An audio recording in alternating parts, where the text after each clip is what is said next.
स्वागत है। आज हम समय में थोड़ा पीछे जा रहे हैं, करीब 2000 साल पहले। एक ऐसे रोमन सम्राट के निजी विचारों को समझने की कोशिश करेंगे, जिनकी बातें, हैरानी की बात है, आज भी उतनी ही प्रासंगिक लगती हैं। जी बिल्कुल। ये कोई राजा का फरमान या ऐसा कुछ नहीं, बल्कि उनकी अपनी निजी डायरी है। बिल्कुल हम बात कर रहे हैं मार्कस ऑरेलियस की किताब मेडिटेशंस की।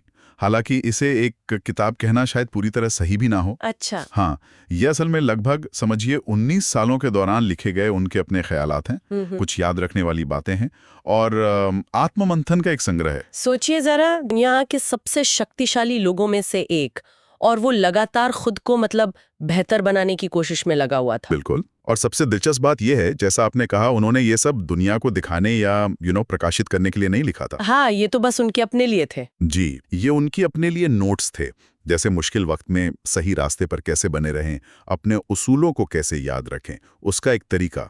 तो इसे किसी भारी भरकम फिलॉसफी की किताब की तरह नहीं देखना चाहिए।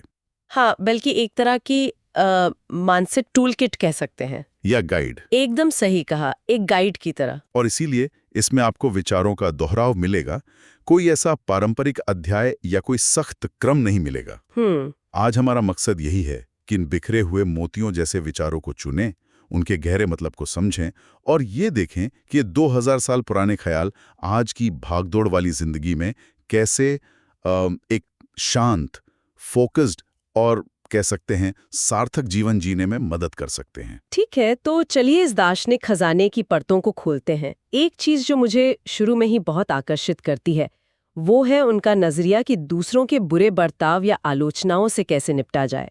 ये आजकल बहुत काम की चीज लगती है, खासकर ऑनलाइन दुनिया में। हाँ हाँ बिल्कुल। उनका तरीका थोड़ा अलग है, सोचने पे मजबूर करता है। वो कहते हैं, देखिए, अगर कोई आपके साथ बुरा व्यवहार कर रहा है तो दो ही बातें हो सकती हैं। अच्छा। या तो वो जो कह रहा है वो सच है, अगर सच है तो फिर शिकायत क्यों करनी, उसे स्वीकार करना चाहिए, या फिर वो गलत है, मतलब वो गुमराह है, अज्ञानी है, उससे गलती हो रही है। तो ऐसे में उस पर गुस्सा करने या नफरत पालने के बजाय हमें ये याद रखना चाहिए कि भाई, हम सब इंसान हैं और हमने खुद भी तो न जाने कितनी गलतियां की होंगी। तो आलोचना का जवाब गुस्से से नहीं, बल्कि एक तरह की समझ और सहानुभूति से देना है। ये सुनने में तो अच्छा लगता है, पर करना शायद उतना आसान ना हो। अगर कोई समझने को तैयारी ना हो तो? तब ऑरेलियस कहते हैं कि प्रकृति ने हमें हर बुराई का सामना करने के लिए कोई ना कोई गुण दिया है। जैसे मिसाल के तौर पर निर्दयता का सामना करने के लिए दयालुता दी है। अच्छा। लगातार नेकदिली दिखाना, दया दिखाना, अक्सर सामने वाले का रवैया भी नरम पड़ जाता है। और ये भी स्वीकार करना बहुत जरूरी है कि दुनिया में हर तरह के लोग हैं, कुछ बुरे भी होंगे ही, उनसे सामना होना जीवन का हिस्सा है। इसे कोई व्यक्तिगत हमला या अपमान ना समझें। और उनका वो विचार कि बदला लेने का सबसे अच्छा तरीका ये है कि हम खुद वैसे न बने जैसे हमारे दुश्मन हैं। ये तो वाकई बहुत शक्तिशाली सोच है। हमारा काम है बस अच्छा बने रहना, चाहे बाहर कुछ भी हो रहा हो। बिल्कुल। और यहीं से उनका एक और बहुत महत्वपूर्ण सिद्धांत जुड़ता है, जिसे वो बार बार दोहराते हैं, कि बाहरी घटनाओं से ज्यादा हमारी अपनी व्याख्या, हमारा अपना नजरिया मायने रखता है। एवरीथिंग इज इंटरप्रिटेशन, सब कुछ व्याख्या है। अब ये शब्दशः शायद सच ना हो, हर चीज व्याख्या नहीं होती, लेकिन एक मानसिक तकनीक के तौर पर ये लाजवाब है। इसका मतलब ये हुआ कि कोई घटना अपने आप में अच्छी या बुरी नहीं होती, बल्कि हमारा नजरिया उसे वैसा बना देता है। जैसे मान लीजिए बारिश हो रही है, तो कोई दुखी हो सकता है कि प्लान खराब हो गया, और कोई खुश हो सकता है कि चलो मौसम अच्छा हो गया। बिल्कुल। या जैसे आपने कहा, नौकरी छूटना, पहली नजर में ये बहुत बुरा लग सकता है, लेकिन शायद ये किसी नए बेहतर मौके का दरवाजा खोल रहा हो। ये पूरी तरह हमारे देखने के तरीके पर, हमारी व्याख्या पर निर्भर करता है। तो ये नियंत्रण हमारे हाथ में है। हाँ, ऑरेलियस यही कहते हैं, हम चुन सकते हैं कि हमें चोट महसूस करनी है या नहीं। अगर हम ये तय कर लें कि इस बात से, इस घटना से हमें ठेस नहीं पहुंचेगी, तो सचमुच नहीं पहुंचेगी। इसलिए अपने मन को साधना, उसे बाहरी चीजों की दया पर ना छोड़ना, ये बहुत जरूरी है। क्योंकि जैसा हम लगातार सोचते हैं, हमारी मानसिकता, हमारी आत्मा वैसी ही बनती जाती है। ये तो हुई मन की शक्ति की बात। ऑरेलियस मन और शरीर के रिश्ते पर भी काफी जोर देते हैं ना। बिल्कुल। उनका मानना था कि हमारा जो तर्क करने वाला दिमाग है वही हमें जानवरों से अलग करता है। सही कहा। और उनके लिए प्रकृति के अनुसार जीना का मतलब ही था इसी तर्क शक्ति का, इसी रैशनल फैकल्टी का इस्तेमाल करना। लेकिन समस्या ये है कि अक्सर हमें पता तो होता है कि सही क्या है, पर हम वो करते नहीं हैं। बिल्कुल। क्यों? क्योंकि हमारा शरीर, ऑरेलियस कहते हैं, हमें बहाने देता है। कभी दर्द का बहाना, कभी आलस, कभी नींद आ रही है, कभी भूख नहीं लग रही। तो जब हम इन शारीरिक संवेदनाओं या इच्छाओं के आगे झुक जाते हैं तो हम अपने तर्कसंगत मन को शरीर का गुलाम बना देते हैं। अच्छा। ऑरेलियस कहते हैं कि हमें ऐसा नहीं होने देना चाहिए। मन मालिक होना चाहिए, शरीर नहीं। सच्ची खुशी, जिसे वो यूडाइमोनिया कहते हैं, मतलब एक सार्थक और सद्गुणी जीवन, वो मन के नियंत्रण से ही आती है। उन्होंने तो शायद ये भी कहा था कि अगर कोई सिर्फ 10 दिन भी कोशिश करे। हाँ, उनका तो यहाँ तक मानना था कि अगर कोई सिर्फ 10 दिन भी पूरी तरह अपने तर्क का पालन करने की कोशिश करे तो उसमें इतना बड़ा बदलाव आ सकता है कि शायद लोग उसे पहचान भी ना पाएं। ये दिखाता है कि वो आत्मनियंत्रण को कितना ज्यादा महत्व देते थे। आजकल की जिंदगी में हम कितना कुछ ऑटो पायलट पर करते हैं, है ना? बिना सोचे समझे प्रतिक्रिया दे देते हैं, आदतों के गुलाम बन जाते हैं। ऑरेलियस इसके बारे में भी कुछ कहते हैं। हाँ, वो इसके सख्त खिलाफ थे। वो सचेत और उद्देश्यपूर्ण जीवन जीने पर बहुत बल देते हैं। कहते हैं बिना लक्ष्य के इधर उधर ना भटकें, हर काम सोच समझकर अपने सिद्धांतों के आधार पर करें। वो तो ये तक कहते हैं कि अपने मन का वैसे ही विश्लेषण करो जैसे किसी और के मन का कर रहे हो। खुद से पूछो, इस वक्त मेरे मन में क्या चल रहा है? मेरी आत्मा किस दिशा में जा रही है? क्या मैं एक बच्चे की तरह बर्ताव कर रहा हूं, या एक तानाशाह की तरह, या फिर सिर्फ एक जानवर की तरह अपनी इच्छाओं के पीछे भाग रहा हूं? और इसी से जुड़ा हुआ उनका सहयोग का विचार भी है कि इंसान अकेले रहने के लिए नहीं बने हैं, बल्कि मिलकर काम करने के लिए बने हैं। लेकिन ये कैसे करें जब लोग गलतियां करते हैं, हमें निराश करते हैं? ऑरेलियस कहते हैं कि हमें दूसरों के प्रति स्नेह रखना सीखना होगा, उनकी गलतियों के बावजूद। ये याद रखें कि वो भी इंसान हैं, हमारी ही तरह अपूर्ण हैं। हम सब एक ही यात्रा पर हैं और देखा जाए तो जल्दी दुनिया से चले भी जाएंगे। दूसरों की मदद करना सिर्फ एक नैतिक कर्तव्य नहीं, बल्कि वो कहते हैं कि ये आनंद का स्रोत होना चाहिए। और ये भी याद रखें, कोई दूसरा आपको तब तक सच में चोट नहीं पहुंचा सकता जब तक आप खुद उनके जैसा बुरा बर्ताव ना करने लगें।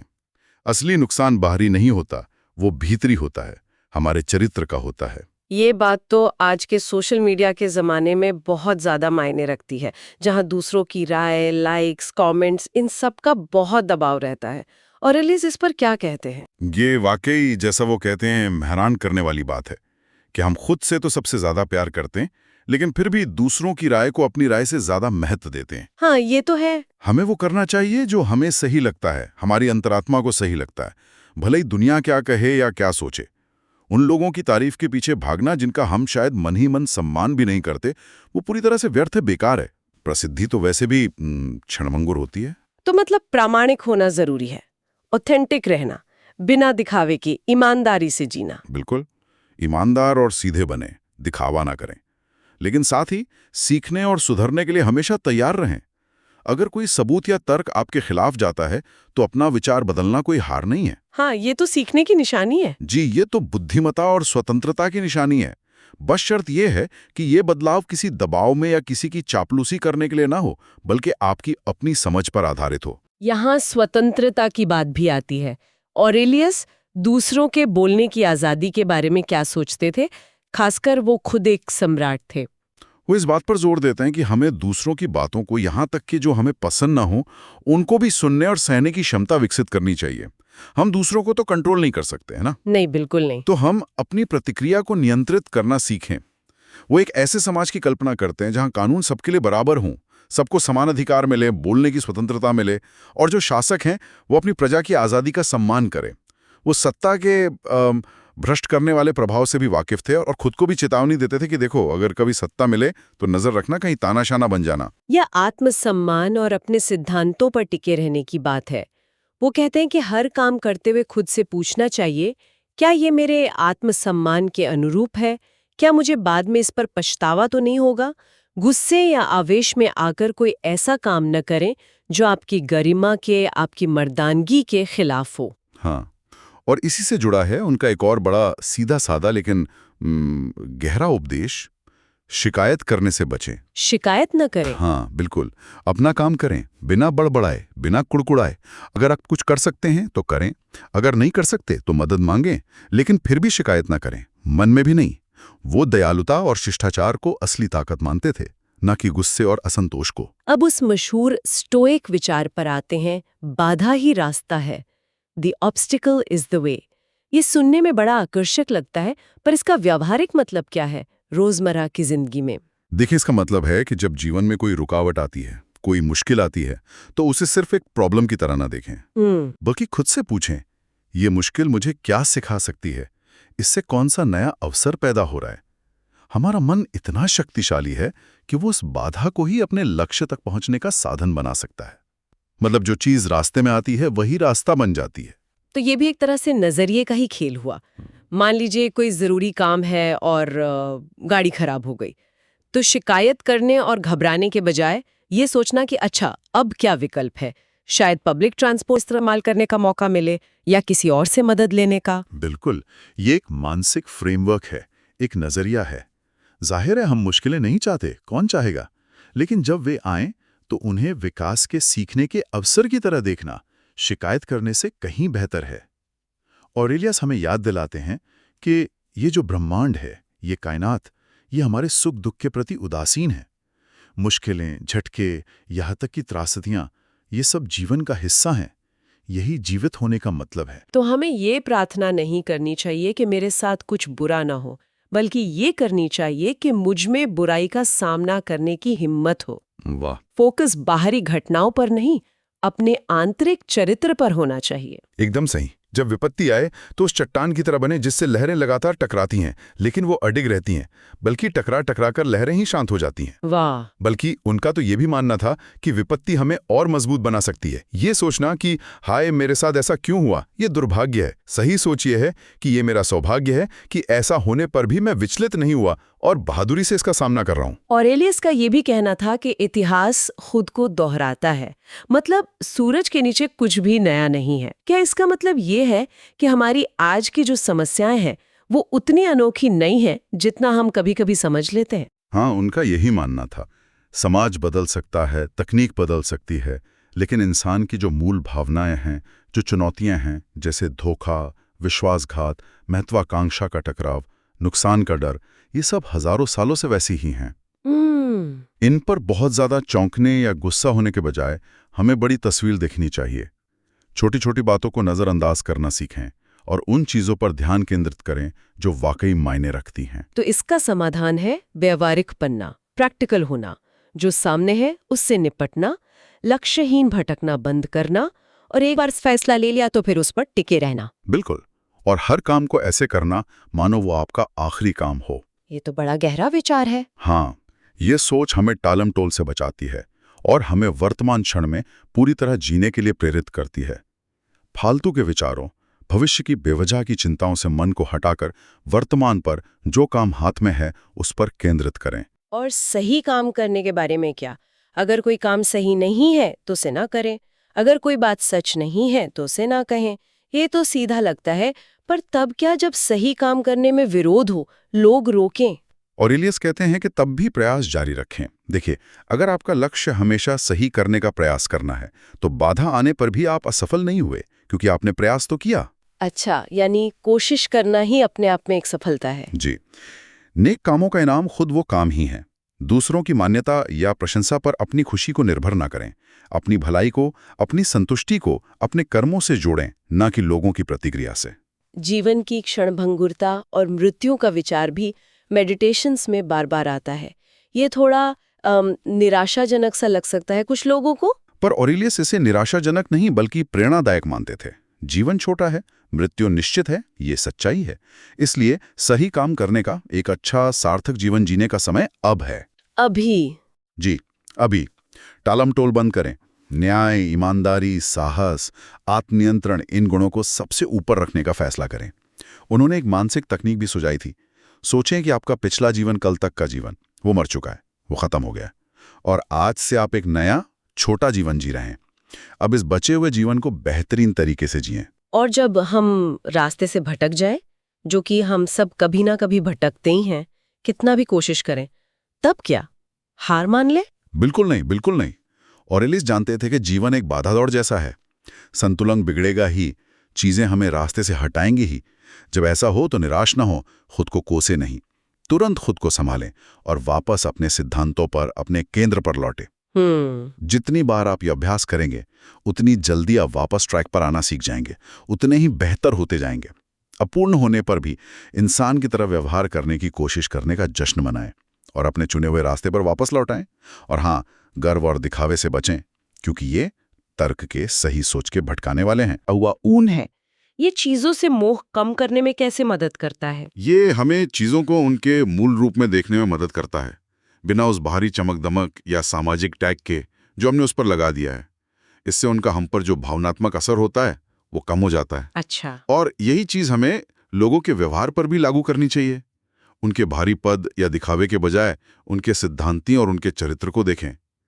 क्या उनकी प्रशंसा या उनकी आलोचना वास्तव में इतनी मायने रखती है? और भौतिक संपत्ति के बारे में उनका क्या विचार था? क्या अमीर होना या चीजें रखना बुरा है? नहीं, उनके अनुसार संपत्ति या कोई भी बाहरी चीज अपने आप में न अच्छी है और न ही बुरी। ये इस पर निर्भर करता है कि हम उसका उपयोग कैसे करते हैं। सच्चा धन, असली दौलत तो हमारे भीतरी गुण है, हमारा चरित्र, हमारी बुद्धि, हमारा साहस। हमें संपत्ति का सही उपयोग करना सीखना चाहिए, जब वो हमारे पास हो, लेकिन उसके जाने पर दुखी न होने के लिए भी तैयार रहना चाहिए। उससे बहुत ज्यादा जुड़ाव ही दुख का कारण बनता है। जो आपके पास है उसकी कद्र करें, पर उसे अपनी पहचान या अपनी खुशी का आधार ना बनाएं। और अंत में कृतज्ञता। मेडिटेशंस का तो पहला अध्याय पूरी तरह से इसी को समर्पित है। ये क्यों इतना महत्वपूर्ण है उनके लिए? देखिए, कृतज्ञता हमें याद दिलाती है कि हमारे पास क्या क्या है, बजाय इसके कि हम उस पर ध्यान दें कि क्या नहीं है। ऑरेलियस उन सभी लोगों और अनुभवों के प्रति गहरा आभार व्यक्त करते हैं जिनसे उन्होंने कुछ सीखा। हाँ, वो लिस्ट काफी लंबी है। जी, जैसे अपने चरित्र पर काम करने की जरूरत को समझना, गुस्से पर काबू पाना सीखना, उदारता, दान देना, शिक्षा का महत्व, मेहनत करना, कम में संतुष्ट रहना, दूसरों के मामलों में दखल ना देना, निंदा करने वालों पर वक्त बर्बाद ना करना, सादगी से लिखना, बोलने की आज़ादी सहना, उद्देश्य की स्थिरता रखना, आत्मनियंत्रण, बिना अहंकार के उपहार स्वीकार करना, बिना दिखावे के प्रशंसा करना, और अंत में शायद सबसे जरूरी, एक अच्छे आदमी के बारे में सिर्फ बातें करना बंद करके बस एक अच्छा आदमी बनना। ये तो बहुत शक्तिशाली है। जी, कृतज्ञता हमारे नजरिए को सही रखती है और हमें विनम्र बनाती है। तो ये थे मार्कस ऑरेलियस के कुछ गहरे और व्यवहारिक विचार।